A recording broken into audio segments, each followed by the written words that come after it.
Oke, mari kita sama-sama membuka dari Keluaran pasal yang ke-9. Kita akan membahas tulah yang ke-7 hari ini.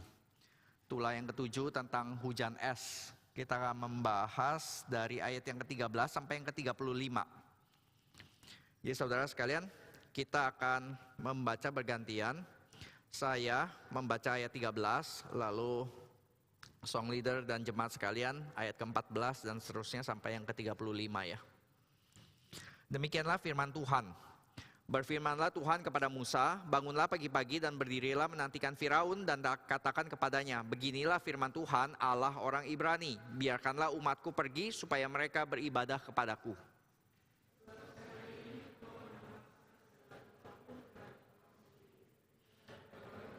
Dan terhadap rakyatmu dengan maksud supaya engkau mengetahui bahwa tidak ada yang seperti aku di seluruh bumi. Bukankah sudah lama aku dapat mengacungkan tanganku untuk membunuh engkau dan rakyatmu dengan penyakit sampar sehingga engkau terhapus dari atas bumi? Akan tetapi inilah sebabnya aku membiarkan engkau hidup, yakni supaya memperlihatkan kepadamu kekuatanku dan supaya namaku dimasyhurkan di seluruh bumi. Engkau masih selalu menghalangi umatku sehingga engkau tidak membiarkan mereka pergi. Sesungguhnya besok kira-kira waktu ini aku akan menurunkan hujan es yang sangat dahsyat, seperti yang belum pernah terjadi di Mesir sejak Mesir dijadikan sampai sekarang ini. Oleh sebab itu ternakmu dan segala yang kau punyai di padang, suruhlah dibawa ke tempat yang aman. Semua orang dan segala hewan yang ada di padang dan tidak pulang berkumpul ke rumah akan ditimpa oleh hujan es itu sehingga mati. Maka siapa di antara para pegawai Firaun yang takut pada firman Tuhan menyuruh hamba-hambanya serta ternaknya lari ke rumah. Tetapi siapa yang tidak mengindahkan firman Tuhan meninggalkan hamba-hambanya serta ternaknya di padang. Berfirmanlah Tuhan kepada Musa, ulurkanlah tanganmu ke langit supaya hujan es turun di seluruh tanah Mesir, menimpa manusia dan binatang dan menimpa tumbuh-tumbuhan di padang di tanah Mesir.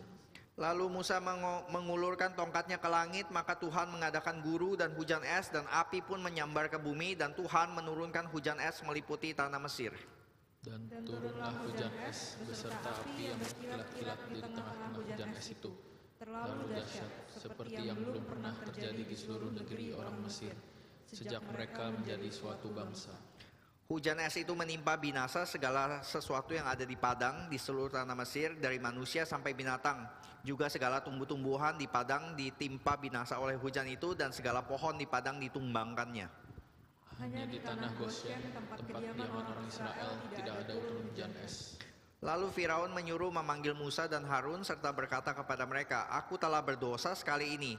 Tuhan itu yang benar, tetapi aku dan rakyatku lah yang bersalah. Berdoalah kepada Tuhan, guru yang sangat dahsyat dan hujan es itu sudah cukup. Maka aku akan membiarkan kamu pergi, tidak usah kamu tinggal lebih lama lagi. Dan berkatalah Musa kepadanya, sekeluar aku dari kota ini, aku akan mengembangkan tanganku kepada Tuhan, guru akan berhenti dan hujan es tidak akan turun lagi, supaya engkau mengetahui bahwa bumi adalah milik Tuhan. Tetapi tentang engkau dan para pegawaimu, aku tahu bahwa kamu belum takut kepada Tuhan Allah. Tanaman rami dan jelai telah tertimpa binasa, sebab jelai itu sedang berbulir dan rami itu sedang berbunga. Tetapi gandum dan sekoi tidak tertimpa binasa, sebab belum lagi musimnya. Lalu keluarlah Musa dari kota itu meninggalkan Firaun, dikembangkannya tangannya kepada Tuhan, maka berhentilah guru dan hujan es dan hujan tidak tercurah lagi ke bumi. Tetapi jika Firaun melihat bahwa hujan es dan guru telah berhenti, maka teruslah ia berbuat dosa. Ia tetap berkeras hati, baik ia maupun para pegawainya. Berkeraslah hati Firaun sehingga ia tidak membiarkan orang Israel pergi seperti yang telah difirmankan Tuhan dengan perantaraan Musa. Mari kita berdoa. Bapa dalam surga, kami bersyukur ya Tuhan, Engkau tidak membiarkan umat-Mu tanpa firman-Mu. Engkau terus memberikan dengan kesetiaan firman demi firman untuk kami boleh hidup. Karena kami tahu kami tidak hidup hanya oleh roti yang ditawarkan oleh dunia ini, tetapi oleh setiap firman Tuhan. Karena itu jangan biarkan kami datang ke sini dan tetap kelaparan ya Tuhan. Biarlah firman Tuhan boleh menjadi firman yang boleh memberikan kecukupan, boleh memberikan kepuasan bagi rohani kami. Mengingatkan kami tentang siapakah Engkau dan boleh menuntun hidup kami di dalam jalan yang benar. Tuhan pimpin pemberitaan firman Tuhan, berkatilah setiap dari kami, baik yang berbicara maupun yang mendengar. Di dalam nama Tuhan Yesus kami berdoa dan bersyukur. Amin. Saudara, kalau kita melihat kita sudah di tulah ke-7 ya. Berarti di awal-awal kita sudah membahas beberapa kali introduction tentang tulah. Lalu kita juga sudah membahas tulah pertama, lalu tulah kedua, 3, 4, lalu yang kelima, ke-6 sekaligus minggu yang lalu. Dan hari ini kita harusnya membahas 7 dan 8 karena mereka memang bisa digabungkan. Tetapi sepertinya harus waktu hanya bisa cukup hanya untuk yang ke-7 dulu. Mungkin yang berikutnya baru yang ke-8. Jadi coba kita overview sekali lagi, coba ditampilkan ya. Kalau saudara bisa mengingat dari tulah yang pertama sampai yang ke-10 ya. Yang pertama ya air menjadi darah, lalu yang kedua adalah katak, lalu yang ketiga lice ya atau dikatakan nyamuk ya. Lalu yang keempat itu baru menjadi lalat. Lalu yang kelima penyakit sampar pada ternak.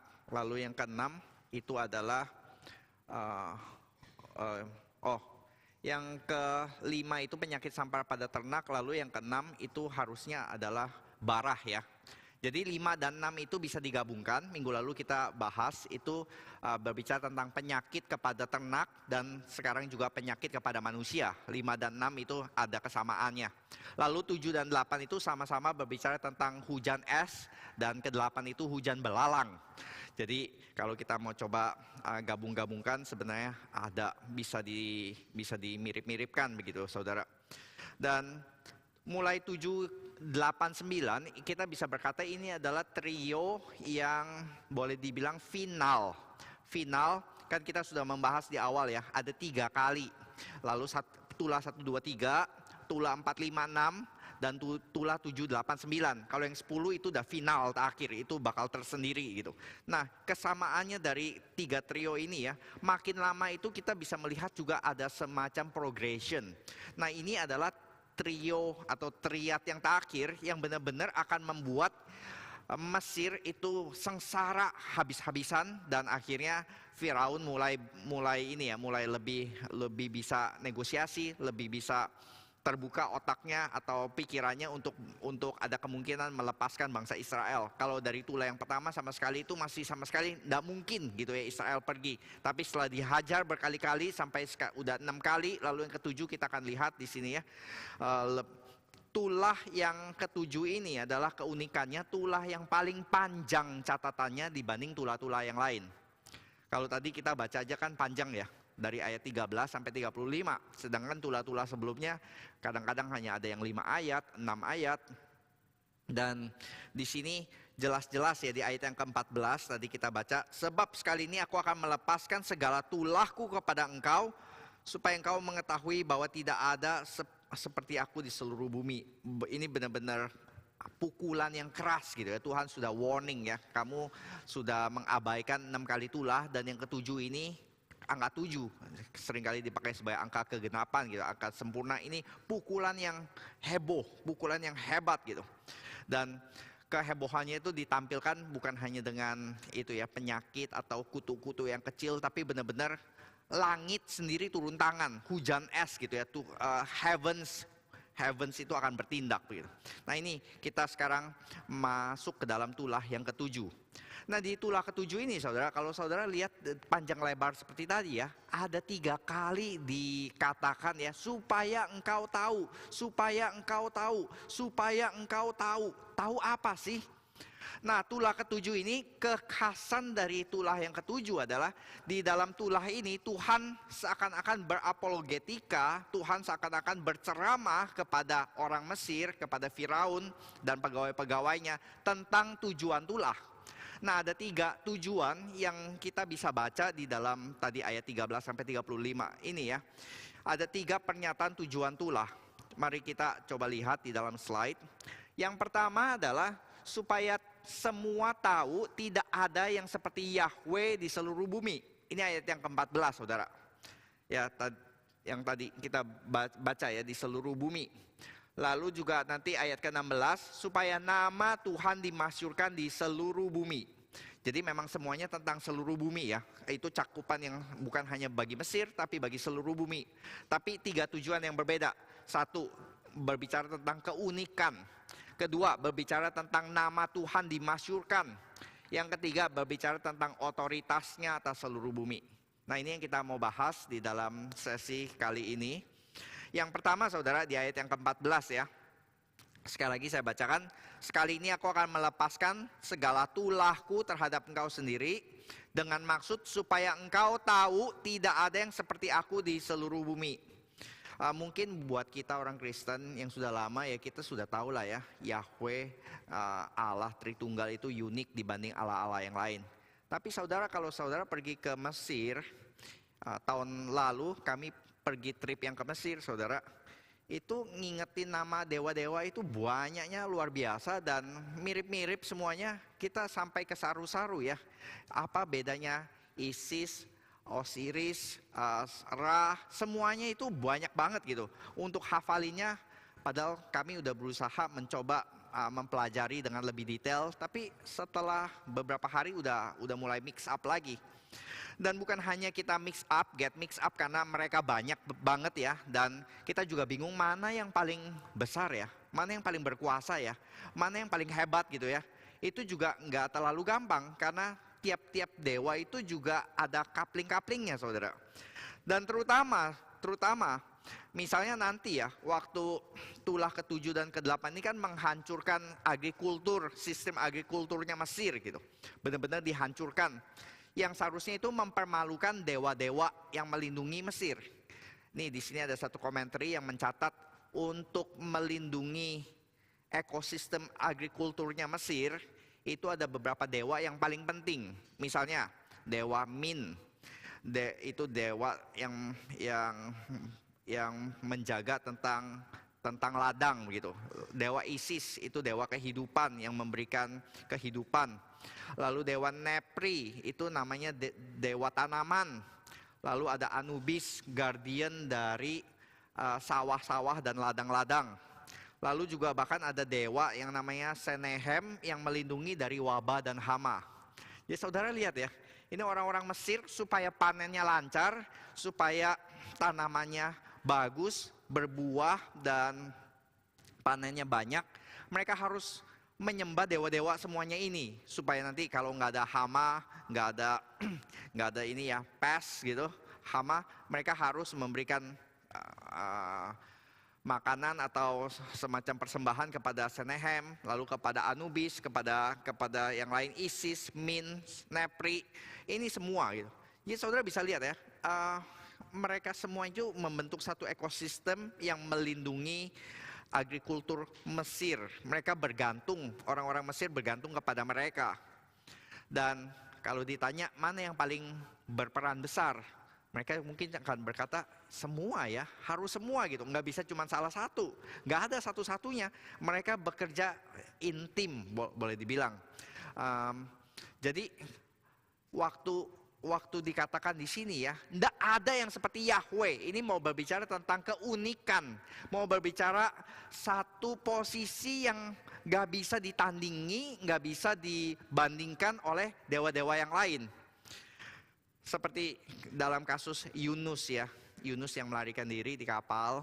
Lalu orang-orang kapal kan berkata, aduh ini badai besar sekali. Kita semua berdoa kepada Allah masing-masing, Allah bangsa-bangsanya. Lalu mereka bilang, lah kok nggak manjur ya? Coba lihat, ada yang belum berdoa gak? Terus didapati Yunus masih tertidur. Lalu dibangunkan kan ya. Kamu juga doa dong. Kamu ini siapa? Oh, aku ini Nabi Yahweh. Siapa dia? Pencipta langit dan bumi. Wah, semua kaget gitu. Maksudnya ini dewa yang mana ini? Dewa langit, dewa laut, dan dewa daratan. Berarti semua tiga bagian ini dalam bumi ini semua kaplingnya Yahweh. Kan mereka hanya tahu dewa-dewa punya kapling masing-masing. Jadi mereka semua langsung kaget gitu.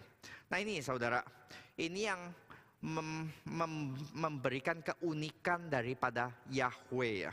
Bahwa dia itu bukan hanya tambahan salah satu, dia itu satu-satunya. Mungkin praktek aplikasi secara sehari-harinya begini saudara.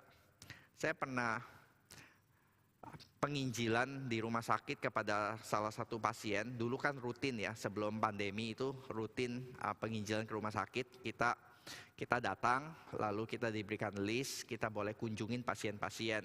Lalu kita datangin satu-satu, lalu kita doa, lalu kita injilin juga gitu. Lalu ada satu keluarga dari latar belakang Chinese ya, Chinese tradisional. Lalu injilin ya, Bapak atau Ibu ya, saya agak lupa ya, anggap aja Bapak ya, Pak, sudah pernah dengar cerita tentang Tuhan Yesus? Oh, siapa ya, bagaimana ya, ceritakan, lalu ceritakan Injil ya, bagaimana dia mati menebus dosa begini. Terus terakhir kan kita tanya gitu, Bapak, apakah Bapak mau menyadari dosa-dosa Bapak dan Bapak mau menerima Tuhan Yesus sebagai Tuhan dan Juru Selamat? Mau gitu ya. Lalu kita pimpin dalam doa. Tapi kok sepanjang doa saya merasa ada sense yang not right gitu ya, yang kurang baik nih ininya, sense-nya gitu. Kok terlalu gampang, terlalu reseptif, terlalu oke gitu. Lalu saya coba tanya, Bapak, kenapa Bapak mau terima Tuhan? Oh ya, supaya hidup lancar, aman dong ya gitu. Oke, Bapak selama ini biasanya doa sama siapa gitu? Oh, saya banyak ininya, dewa-dewa yang saya ini gitu. Jadi Bapak setelah terima Tuhan Yesus, apa tindakan Bapak gitu? Oh ya bagus lah, sekarang ada Yesus tambah satu lagi, maka hidup ini akan lebih aman gitu ya. Kalau dulu banyak, sekarang tambah satu lagi nggak masalah gitu. Saya udah bilang ini dia. Lalu saya bilang, Pak, nggak bisa gitu Pak. Kita bilang di sini kalau semuanya itu bukan Allah yang hidup, yang nggak bisa bertindak, nggak bisa melindungi kita, dan itu bukan yang pencipta kita, itu adalah ciptaan manusia gitu. Maka pilihannya cuma satu Pak, Bapak mau beriman kepada Tuhan yang sejati, yang ditampilkan di dalam firman Tuhan, di dalam Kristus Yesus, atau Bapak tetap di dalam yang lama dan menolak Kristus gitu. Nggak ada istilahnya tambah Kristus jadi tambahan. Ini satu atau nothing gitu. This is the only one or none at all. Dan ya dia bilang dia belum siap ya. Dia belum siap untuk terima Kristus yang hanya satu-satunya. Kalau terima Kristus tambah satu lagi oke gitu. Tapi kalau Kristus, keunikan Kristus itu harus berarti membuang segalanya. Oh belum siap.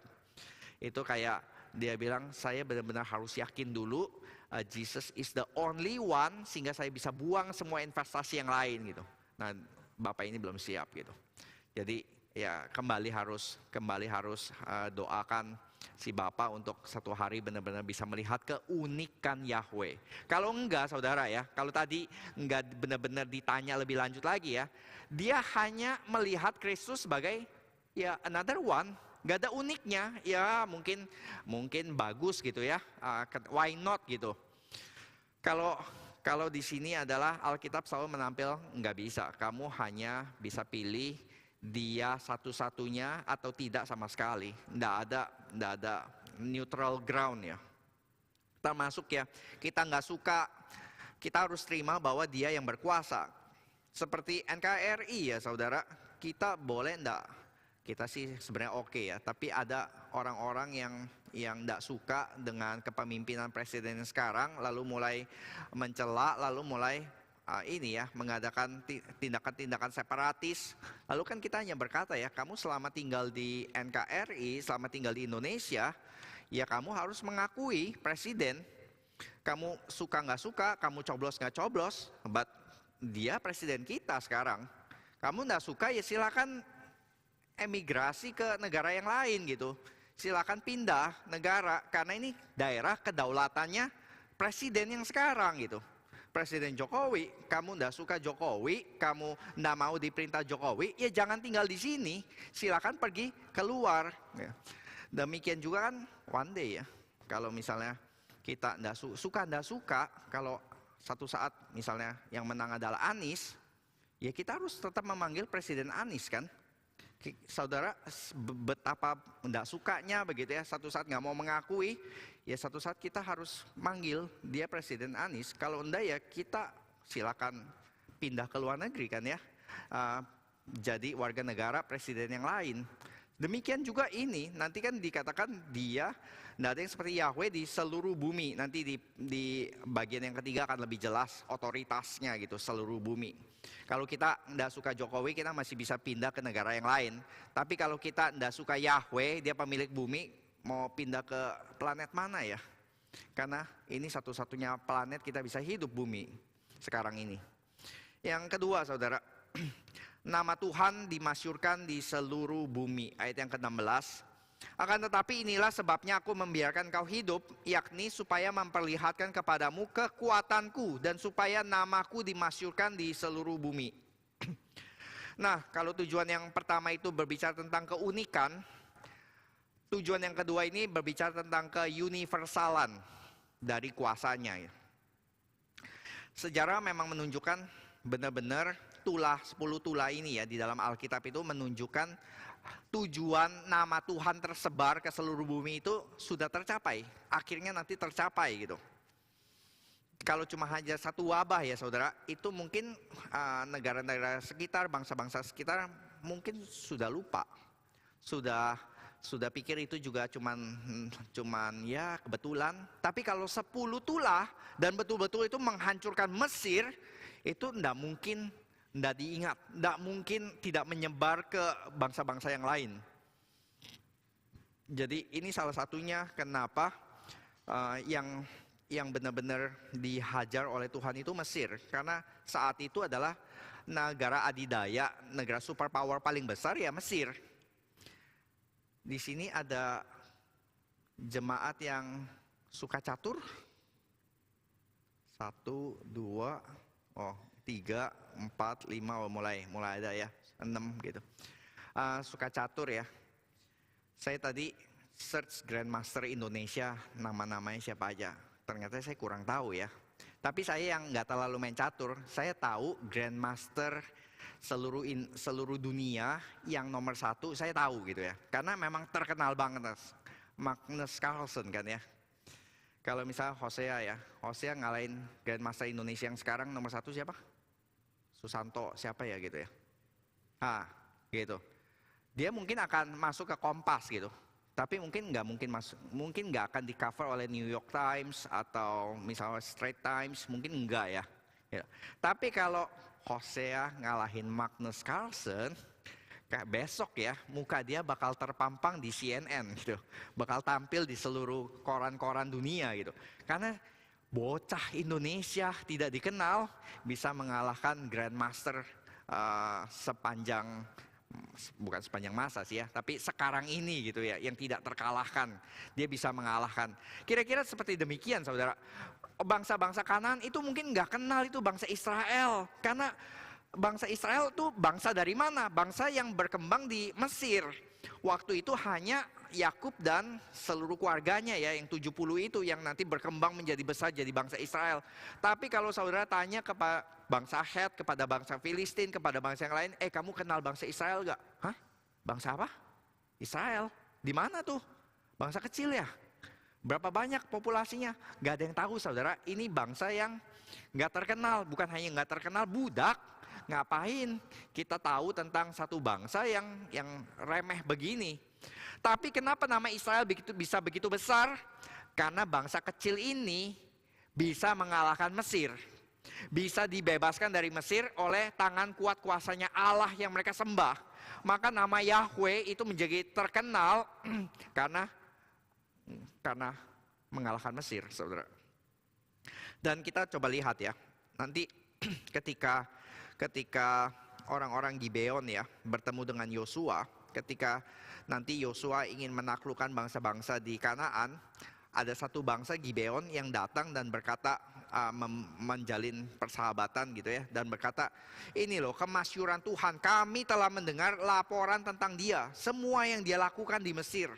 Wah, dia sudah baca ya, Dia udah baca berita tentang kehebatan sepak terjangnya Yahweh di Mesir. Padahal itu sudah 40 tahun yang lalu. Tapi orang-orang masih sangat ingat gitu.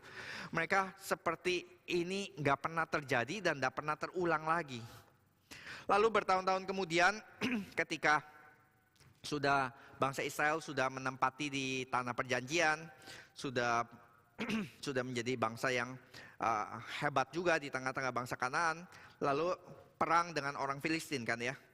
Lalu dikatakan apa?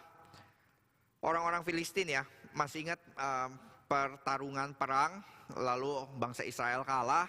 Lalu Imam Eli dan kedua anaknya berkata, wah kita kalah, kalau gitu kita harus bawa tabut Allah.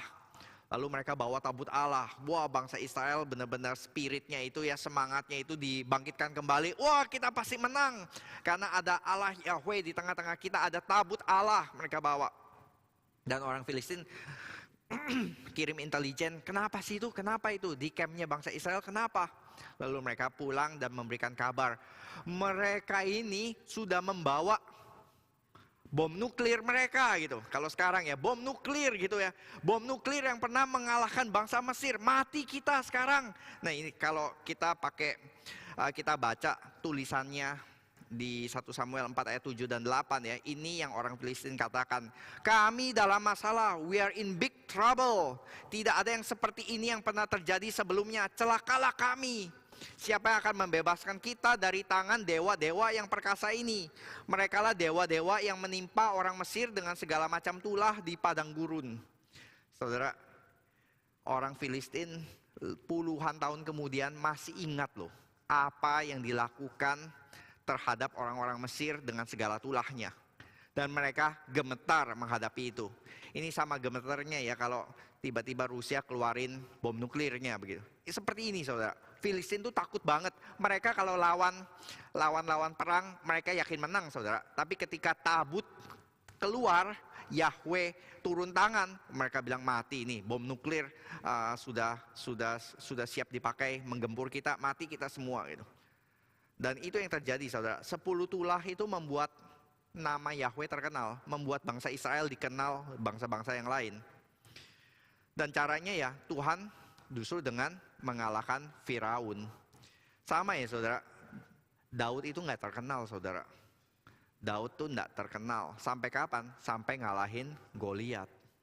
Ketika dia ngalahin Goliat yang besar, dia bukan ngalahin prajurit krocok-krocok, dia ngalahin the best of the best dari bangsa Filistin gitu. Ketika Goliat kalah, nama Daud itu langsung masyhur luar biasa. Karena nggak ada yang bisa ngalahin Goliat selain Daud.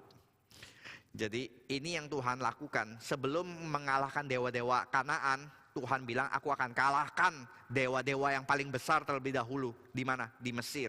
Kalau Mesir saja sudah hancur, Filistin, Kanaan, Het, ini mah gampang gitu. Jadi nama Tuhan dimasyurkan. Yang ketiga saudara, otoritasnya atas seluruh bumi. Oh sebelum kita lanjut ke yang ketiga, yang kedua itu saudara ya, itu kadang-kadang pentingnya ya ada kesaksian-kesaksian yang seakan-akan radikal ya. Kita pernah mendengar biasanya kesaksian orang-orang yang misalnya dulunya narkoba luar biasa, atau ya hampir mati, atau dulu gembong kejahatan, tapi kemudian bertobat.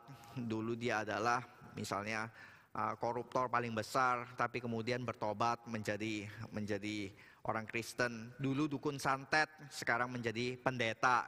Dan kesaksian-kesaksian yang bombastis itu kadang-kadang diperlukan saudara. Memang nggak setiap dari kita akan kesaksiannya nggak seperti mereka ya. Kita mungkin biasa-biasa aja ya. Kita hidup baik-baik, tapi ya berdosa. Lalu kita satu saat dengar khotbah, lalu kita tergerak, kita bertobat. Tapi yang seringkali diminta kesaksian adalah kan biasa yang bombastis gitu ya. Dan ada tempatnya saudara. Kenapa? Karena kalau orang bisa melihat ya, dukun santet aja bisa jadi orang Kristen, bisa jadi pendeta, gembong aja bisa gitu ya. Koruptor paling besar gitu bisa bertobat. Ya saya yang korupsi kecil-kecilan, saya juga bisa diterima oleh Tuhan. Saya yang narkoba juga ada pengharapan. Bahkan dia ini yang kayaknya sudah hampir nggak mungkin deh bisa tobat, bisa pulih gitu ya. Bisa loh dia. Dia bisa loh, dia dari pemakai yang sudah hampir overdose. Tapi dia bisa loh, maka saya juga mau gitu. Nah ini tempatnya di mana kuasa Tuhan tuh bisa ya merubah orang-orang yang paling keras, orang-orang yang paling Goliat di dalam berbagai aspek tadi. Maka yang lain-lain Tuhan juga pasti bisa. Nah itu salah satu tempat kalau kesaksian-kesaksian yang dramatis tadi itu bisa menggerakkan juga.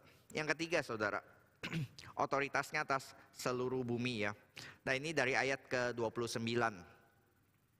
Dan berkatalah Musa kepadanya, sekeluar aku dari kota ini, aku akan mengembangkan tanganku kepada Tuhan, guru akan berhenti dan hujan es tidak akan turun lagi, supaya engkau mengetahui bahwa bumi adalah milik Tuhan. Nah ini ayat ini juga berbicara tentang kekuatan Tuhan, tapi sangat spesifik lagi berbicara tentang otoritas Tuhan. Tula-tula itu adalah demonstrasi supernatural dari kuasa Tuhan atas dunia yang dia ciptakan. Yang lain-lain gitu ya, dewa-dewa yang dipercaya berkuasa atas daratan, atas lautan, atas bahkan juga itu ya akhirat gitu.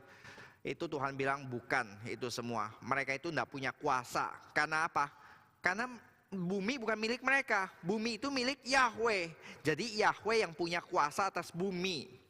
Dan ini seringkali dikaitkan dengan satu ayat yang langsung mengingatkan dari pembaca asli tentang suasana Kejadian, di mana penciptaan pertama kali dimulai. Di ayat ke-20 dikatakan, badai melanda setiap yang tumbuh di ladang Mesir. Nah itu kata setiap yang tumbuh itu kata yang sama muncul di kitab Kejadian ketika Tuhan menyuruh tanah untuk menghasilkan tumbuh-tumbuhan. Nah itu kata yang sama saudara. Jadi seakan-akan kita pembaca awal itu diingatkan apa yang terjadi di sini sangat berkaitan dengan apa yang terjadi di kitab Kejadian ketika Tuhan menciptakan semuanya itu ya. Tuhan yang menciptakan tanaman-tanaman, tetapi ketika ciptaan itu memberontak dan Tuhan harus menghukum, maka ciptaan itu seakan-akan dibalikan ya, seakan-akan dihancurkan gitu, diputarbalikkan. Jadi Tuhan itu bisa menciptakan dan Tuhan juga bisa menghancurkannya, Tuhan juga bisa menghukumnya. Dan dia menghancurkan hal-hal yang dia pernah ciptakan. Di dalam hal ini adalah tumbuh-tumbuhan, setiap hewan, setiap makhluk yang ada di ladang yang tidak taat kepada firman Tuhan. Nah ini saudara, secara keseluruhan 3 pernyataan tujuan ini menjelaskan alasan dari 10 tulah yang terjadi di dalam Mesir. Nanti di pasal yang ke-8 ada satu tambahan lagi, tapi itu nanti di pasal yang ke-10, supaya engkau dapat menceritakan kepada anak cucumu. Jadi bukan berbicara tentang universal, tapi juga to many generations. Itu yang keempat. Nah sekarang kita mau bahas tentang badai besar ya, hujan es. Kita di Indonesia mungkin nggak terlalu pernah merasakan hujan es ya. Kita punya gerimis atau enggak hujan besar banget, tapi jarang ya hujan es gitu. Walaupun mungkin pernah ya di beberapa tempat es yang kecil-kecil gitu pernah terjadi. Tapi itu adalah badai yang besar. Orang Mesir belum pernah melihat yang seperti ini. Di ayat yang ke-18 dikatakan, besok kira-kira aku akan menurunkan hujan es yang sangat dahsyat seperti yang belum pernah terjadi di Mesir sejak Mesir dijadikan sampai sekarang ini. Saudara, ini kata-kata bombastis ini ya, yang belum pernah terjadi dijadikan sampai sekarang ini. Ini adalah bahasa propaganda saudara. Bahasa propaganda yang sering dipakai oleh Firaun. Ini misalnya ada satu kutipan ya dari catatan kuno, Firaun Tutmose ketiga, ketika mereka ingin menyombongkan pencapaian mereka ya, mereka akan mengatakan mereka telah melakukan, mereka menang perang atau mereka membangun sesuatu lebih dari semua hal yang ada di negeri ini sejak didirikan. Jadi mereka mau berkata, aku ini lebih hebat dari semua nenek moyangku. Aku ini sudah membangun lebih daripada Firaun-Firaun yang lalu. Itu bahasa propaganda saudara. Sama seperti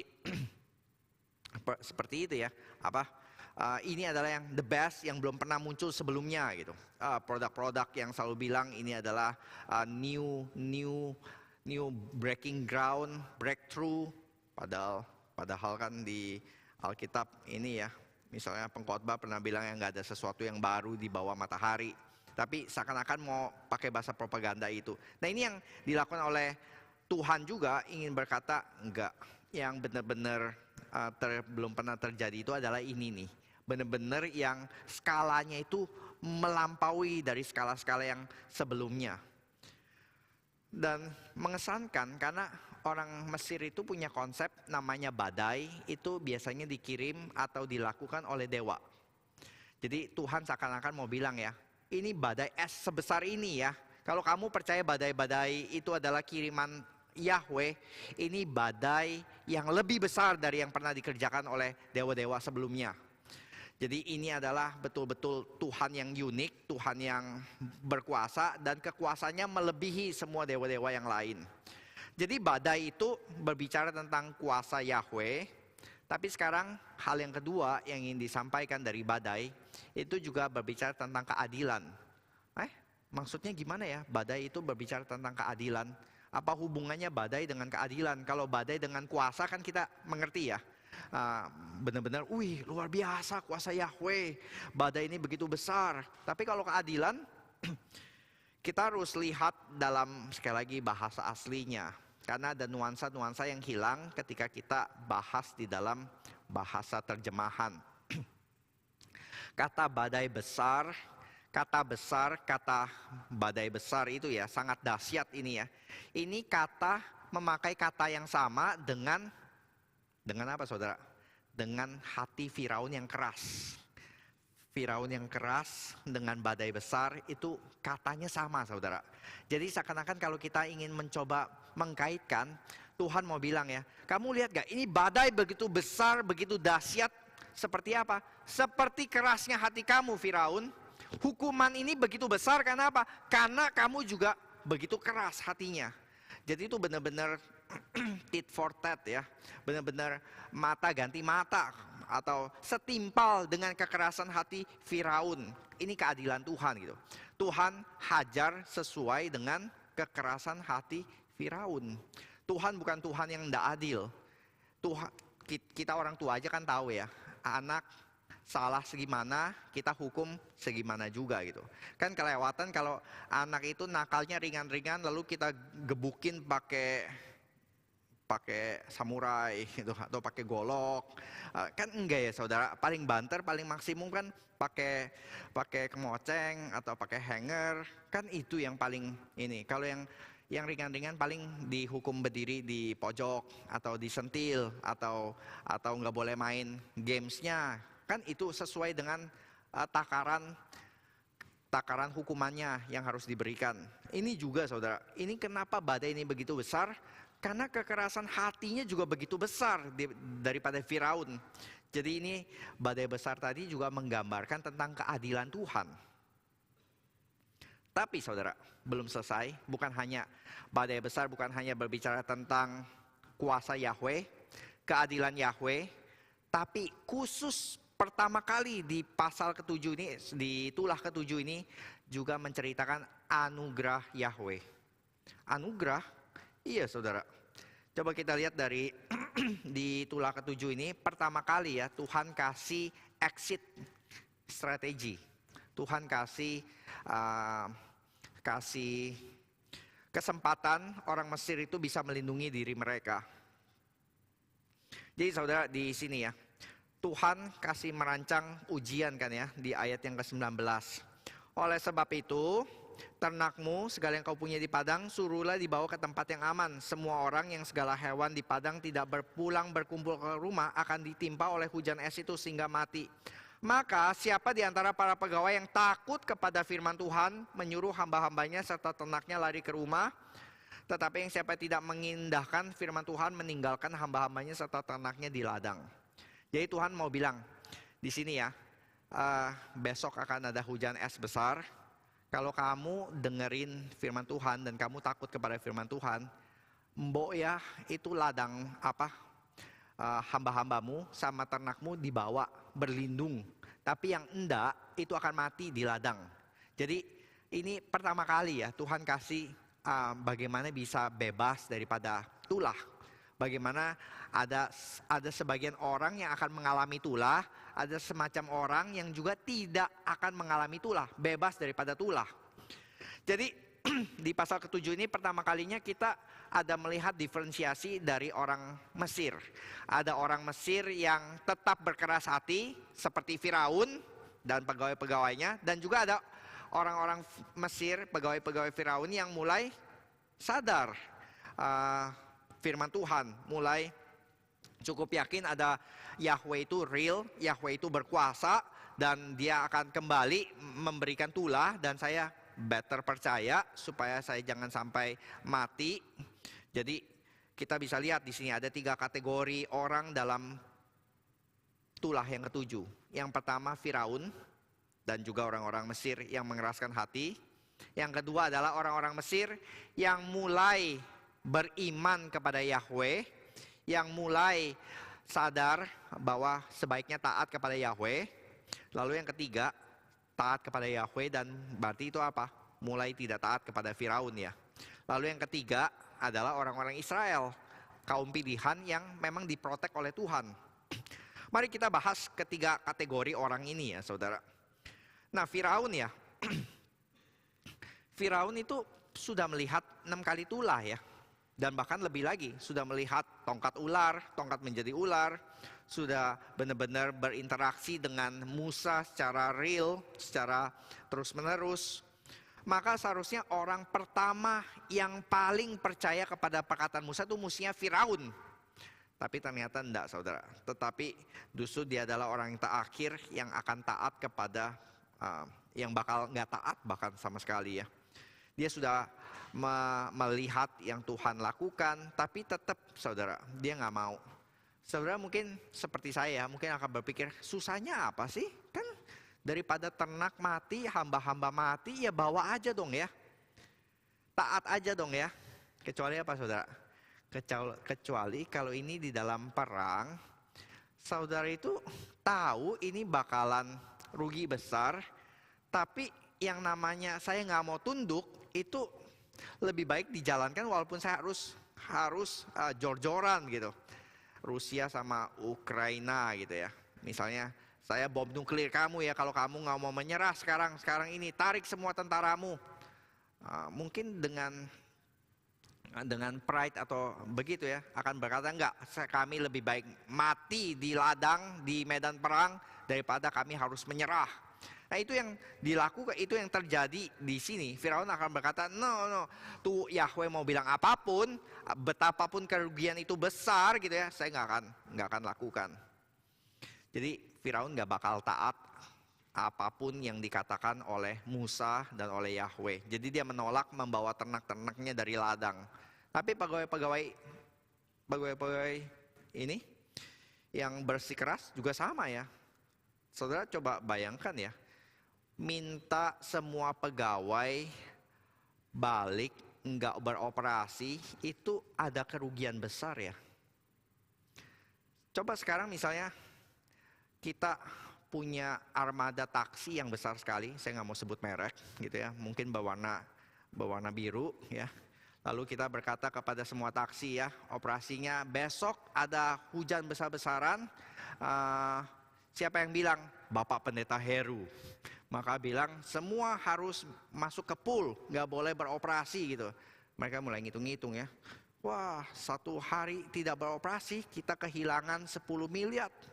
10 M dalam 1 hari. Dan semua taxi driver itu akan tidak ada uang makan, tidak ada ini. Jadi bagaimana? Mau taat atau tidak taat? Ya mereka hitung-hitungan dan berkata, enggak lah, ini musim panen, lebih baik semua hamba, semua ternak tetap di situ. Lagian repot banget loh. Saudara, kita sih gampang ya, kalau taksi tinggal bawa pulang semua. Ini ternak saudara, ribuan ternak di ladang harus dibawa kembali. Kandang-kandangnya mungkin juga kecil. Wah itu perlu logistik yang besar sekali. Maka Firaun dan pegawai-pegawainya yang gak mau repot gitu ya, gak mau taat, akan berkata no way. Tapi kedua ada tipe orang orang Mesir yang kedua yang berkata, kita lebih baik takut kepada firman Tuhan dan bergegas membawa budak-budak dan ternak mereka. Tapi di sini menarik ya. Ketika di sini mereka ya, di antara para itu menyuruh hamba-hambanya mereka segera keluar dari istana, langsung buru-buru panggil hambanya, ayo cepat pulang, cepat balik ke sini semua. Dan ini saudara, kita bisa lihat pertama kalinya ya, orang Mesir itu bisa terbagi menjadi 2 bagian. Dan nanti akan menjadi lebih besar lagi. Dan kita akan lihat ini anugerah Tuhan yang besar. Bahwa Tuhan itu memberikan kesempatan, bahkan termasuk orang Mesir yang percaya dan takut kepada Dia, boleh mendapatkan keamanan. Boleh bebas daripada penghakiman dan tulah. Dan nantinya saudara, makin lama makin besar ya. Di Keluaran 12 ayat 38 dikatakan nanti banyak orang juga dari bangsa-bangsa yang lain pergi bersama dengan orang Israel. Jadi nanti yang keluar tuh bukan hanya orang Israel, ada bangsa-bangsa yang lain, yang budak-budak juga. Dan kita percaya ada sebagian dari orang-orang Mesir juga yang ikut bersama dengan orang-orang Israel pergi Eksodus. Dan nantinya di dalam kitab-kitab Nabi berikutnya akan dinubuatkan adanya orang-orang Mesir yang menjadi umat Tuhan. Ada janji, terpujilah Mesir umatku.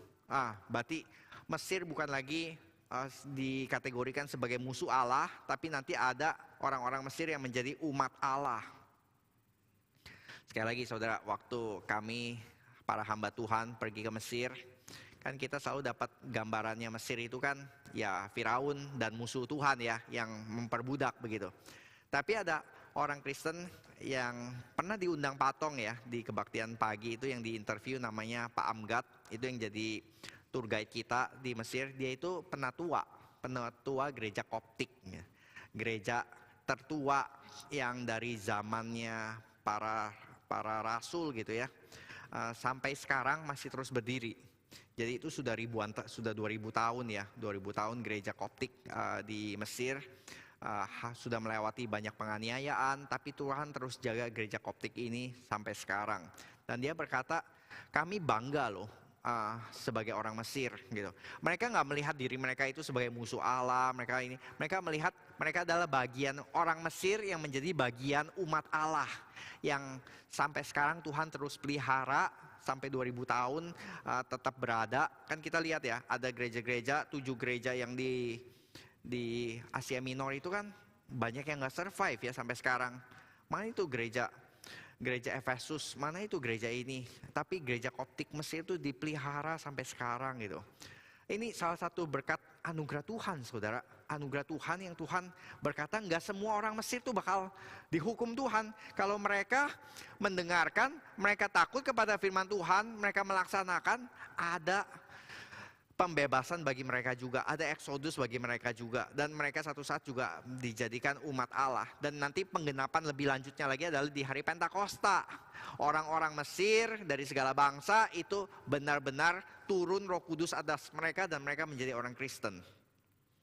Nah, yang kita sudah bahas Firaun, kita sudah bahas orang Mesir yang terbuka hatinya. Sekarang kita mau bahas tentang Israel. Orang Israel dikatakan aman ya.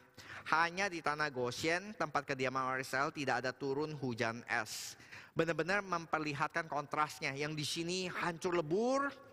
Saudara coba bandingkan ini ya. Kita sekali lagi nggak bisa membayangkan kengerian daripada hujan es, hujan badai yang meluluhlantakkan ladang-ladang mereka. Saudara mungkin bisa lihat gambar-gambaran Turki begitu. Terus bandingkan dengan tempat yang masih sini hancur lebur, di sini masih baik, bagus gitu ya. Kontras banget saudara. Nah, itu yang terjadi di tanah Goshen, semua masih hijau, bagus, rapi. Lalu di sekitarnya, di bagian Mesir lainnya itu hancur lebur. Dan bukan hanya itu saudara, bukan hanya orang Israel itu tidak mengalami tulah, nantinya ya saudara, gambaran-gambaran ini justru diputarbalikkan mendatangkan kebaikan. Nah ini kita bisa dapat ini dari orang-orang yang menulis komentari yang sangat cermat melihat, membuat koneksi dari ayat-ayat atau dari bahasa-bahasa asli. Nah dia mau berkata di sini, coba kamu bandingkan hujan es yang menimpa orang Mesir dengan satu kata hujan yang sama gitu ya. Muncul nanti Tuhan menurunkan hujan 2 kali di sepanjang kitab Keluaran. Satu hujan es di tulah ke-7, satunya lagi di mana saudara? Hujan apa yang terjadi kedua kali? Hujan roti saudara, hujan mana. Nanti itu dicoba tampilkan ya di ayat yang ke-16, ayat yang ke-4. Lalu berfirmanlah Tuhan kepada Musa, sesungguhnya aku akan menurunkan dari langit hujan roti bagimu. Maka bangsa itu akan keluar dan memungut tiap-tiap hari sebanyak yang perlu untuk sehari. Nah di situ. Jadi ini ingin digambarkan. Hujan itu menghancurkan banyak tanaman sehingga mereka akan kelaparan. Tapi untuk orang Israel nanti ketika mereka kelaparan di padang gurun, Tuhan menurunkan hujan roti. Mereka tidak perlu menanam, mereka tidak perlu panen. Mereka tinggal pungut dapat makanan. Saudara, kontras ya, Mesir itu subur tapi digempur hujan es sampai mereka kekurangan makanan. Bangsa Israel kekurangan makanan di padang gurun, Tuhan turunkan hujan roti sehingga mereka berkelimpahan dan kenyang. Nanti 10 ayat 14 ayat 15 sampai dan juga digambarkan dengan 16 ayat 13 ya. Nah ini yang ke tulah ke-8 nanti gitu. Datanglah belalang meliputi seluruh tanah Mesir dan hinggap di seluruh tanah Mesir. Sangat banyak belalang menutupi seluruh permukaan bumi. Nah kata menutupi ini sekali lagi juga muncul di mana? Kalau tadi hujan mana, sekarang Tuhan kirim juga bukan belalang untuk menjadi bahan kehancuran, tapi kirimkan burung puyuh yang menutupi perkemahan itu sehingga mereka juga dapat makanan dan daging-daging untuk mereka makan, menjadi sumber kepuasan, kenikmatan makanan bagi mereka. Jadi saudara bisa lihat di sini ya, kontras banget apa yang terjadi kepada bangsa Mesir dan Tuhan perlakukan bagi bangsa Israel menjadi umatnya. Nah saudara, di akhir ini pertanyaannya adalah, kalau saudara lihat ada 3 macam orang tersebut, 3 kategori. Satu adalah yang mengeraskan hati, satu yang terbuka hatinya untuk consider Tuhan, dan yang ketiga adalah yang menjadi umat Tuhan. Saudara yang mana? Apakah saudara yang mengeraskan hati atau saudara yang oke, kalau ini rugi buat saya akan taat, tapi saya belum mau menjadi umat Tuhan. Atau yang ketiga, benar-benar umat Tuhan. Maka di sini saudara, kita mau lihat bagaimana Tuhan itu adalah yang berotoritas di seluruh bumi. Dan sekarang kita mau coba personalize, dia juga berotoritas atas seluruh hidup kita. Dia berhak mengambil apa yang dia pernah berikan. Dia juga berhak untuk mengambil dan menghancurkan apa yang ada di dalam hidup kita. Sama seperti dia berhak untuk memanggil Musa keluar dari comfort zone-nya, dia juga berhak untuk memanggil kita keluar dari comfort zone kita. Saudara, kira-kira saudara kalau harus seperti tadi ya, orang yang pegawai-pegawai Firaun yang nggak mau repot ya, yang nggak mau keluar dari comfort zone ya, lebih baik mereka tidak taat dan menanggung kerugian dibanding mereka harus taat kepada Tuhan.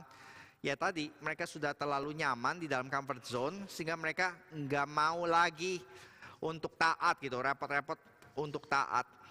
Kalau saudara yang di dalam kondisi ini, berarti itu bagi orang-orang tertentu, dan saya pernah dengar gitu ya, adalah kamu harus pindah kerja. Karena this is your comfort zone yang membuat kamu itu tidak pernah bisa kenal Yahweh. Tidak pernah ada waktu untuk pelayanan. Tidak pernah ada waktu untuk bisa devote seluruh waktumu kepada Tuhan. Karena seluruh waktunya sudah terlalu sibuk di dalam segala hal yang ditimpakan kepada kamu. Jadi buat orang-orang tertentu itu mungkin berarti harus pindah kerjaan. Buat orang-orang tertentu lainnya mungkin itu berarti harus putus hubungan. Keluar dari relasi perkawanan yang salah gitu ya. Untuk beberapa orang berarti itu harus stop habit-habit tertentu. Harus melakukan sesuatu yang baru. Nah di sini saudara, kita dikatakan, kesimpulannya adalah kita mau melihat tulah itu adalah bukti kebesaran dan keadilan Tuhan, tapi sekaligus juga bukti anugerah Tuhan ya. Anugerah yang dia berikan, kalau kita taat, kita akan bebas daripada tulah. Kita akan bebas dari penghukuman Tuhan. Nanti di akhir zaman saudara, kita akan sekali lagi melihat di kitab Wahyu akan ada hujan es yang bahkan lebih besar dari apa yang pernah terjadi di tanah Mesir. Coba tampilkan dari Wahyu 8 ayat 7 dan Wahyu 16 ayat 21 ya. Lalu malaikat yang pertama meniup sangkakalanya dan terjadilah hujan es dan api bercampur darah dan semuanya itu dilemparkan ke bumi. Maka terbakarlah sepertiga dari bumi, sepertiga dari pohon-pohon dan hanguslah seluruh rumput-rumputan hijau. Benar-benar ada kaitan dengan gambaran tulah ketujuh ya. Rumput-rumput, tanaman-tanaman hijau, pohon-pohon hangus. 16 ayat 21, dan hujan es besar seberat 100 pon jatuh dari langit menimpa manusia, dan manusia menghujat Allah karena malapetaka hujan es itu, sebab malapetaka itu sangat dahsyat. Dan pada hari itu, kalau tulah ketujuh, ada orang yang bisa bertahan, berlindung di rumah-rumah. Di sini tidak ada saudara. Pada hari penghakiman terakhir Tuhan, tidak ada orang yang bisa berlindung. Satu-satunya perlindungan cuma ada satu, yaitu misalnya di Wahyu 16 ayat 13 sampai 17 dikatakan ya. Coba kita lihat, ini nggak ada ayatnya tapi saya bacakan aja. Wahyu 16. Kengerian yang lebih mengerikan itu bukan hujan es saudara. Tapi kengerian yang paling besar, badai atau hujan yang paling besar itu dari Wahyu 6 ya. Dari Wahyu 6 ayat 13. Ayat 13, dan bintang-bintang di langit berjatuhan ke atas bumi bagaikan pohon ara menggugurkan buah-buahnya yang mentah apabila ia diguncang angin yang kencang. Maka menyusutlah langit bagaikan gulungan kitab yang digulung, dan tergeserlah gunung-gunung dan pulau-pulau dari tempatnya. Ini lebih mengerikan dari gempa di Turki ya. Dan raja-raja di bumi, pembesar, perwira-perwira, orang-orang kaya serta orang-orang berkuasa, semua budak serta orang merdeka bersembunyi ke dalam gua-gua dan celah-celah batu karang di gunung. Dan mereka berkata kepada gunung-gunung itu dan berkata kepada batu-batu karang, runtuhlah menimpa kami dan sembunyikanlah kami terhadap Dia yang duduk di atas tahta dan terhadap murka anak domba itu. Yang lebih mengerikan dari hujan es adalah murka anak domba itu. Ini saudara, satu saat di hari terakhir tidak ada yang bisa sembunyi ya. Mereka ketika bersembunyi di gua, di karang, ketika mereka harus bandingkan di ketimpa, roboh, mati di gunung oleh karang, mereka lebih memilih mati ditiban oleh karang dibanding harus menghadapi murka anak domba Allah. Dan ada satu kutipan yang menarik ya, dari R.C. Sproul kalau tidak salah. The only refuge from God's wrath is to run to Him, is to run to God. Satu-satunya tempat yang aman dari murka anak domba Allah adalah berlindung di bawah anak domba Allah yang sudah mati dan menebus, mengampuni kita daripada murkanya. Maka mari kita menilik hati kita. Kita sepanjang minggu seringkali melakukan hal-hal yang menimbulkan murka Tuhan. Dan kalau Tuhan belum menimpakan murkanya, berarti Dia masih memberikan kesempatan demi kesempatan kepada kita. Dan itu adalah anugerah, bukan supaya kita makin bebas berdosa, supaya kita belajar untuk berubah dan kembali menghadap kepada Tuhan lagi. Mari kita berdoa. Bapa dalam surga, kami sadar ya Tuhan, betapa kami seringkali mempermainkan anugerah Tuhan. Kami seringkali mengeraskan hati. Ya, mungkin kami tidak berkata kami seperti Firaun, tapi di dalam kekerasan hati kami untuk berubah ya Tuhan, kami seringkali lebih menuruti isi hati kami, kemauan kami, emosi kami, kemauan kami, kerajaan kami yang kecil ini, dibandingkan kami harus tunduk dan taat dan belajar mengakui otoritas-Mu di dalam hidup kami. Karena itu ya Tuhan, kami boleh disadarkan panggilan Kristus untuk menyangkal diri dan memikul salib justru adalah panggilan yang membebaskan. Karena ketika kami di dalam dunia ini yang seakan-akan bebas, tapi inilah ikatan perbudakan. Sedangkan panggilan kepada kematian justru adalah panggilan kepada kehidupan. Ketika kami menyerahkan hidup kami ke dalam tangan Kristus, justru itulah kebebasan yang sejati. Justru itulah kami boleh menjadi manusia yang sesungguhnya. Terima kasih ya Bapak, Tuhan pimpin setiap dari kami di dalam pergumulan kami, mulai dari hari ini sampai kepada minggu depan selanjutnya. Bila Tuhan melindungi kami, biarlah kami boleh terus melihat kepada tangan pengasihan-Mu ya Tuhan. Dan kami boleh belajar untuk tidak mempermainkan anugerah Tuhan. Terima kasih ya Bapak, di dalam nama Tuhan Yesus kami berdoa dan bersyukur. Amin.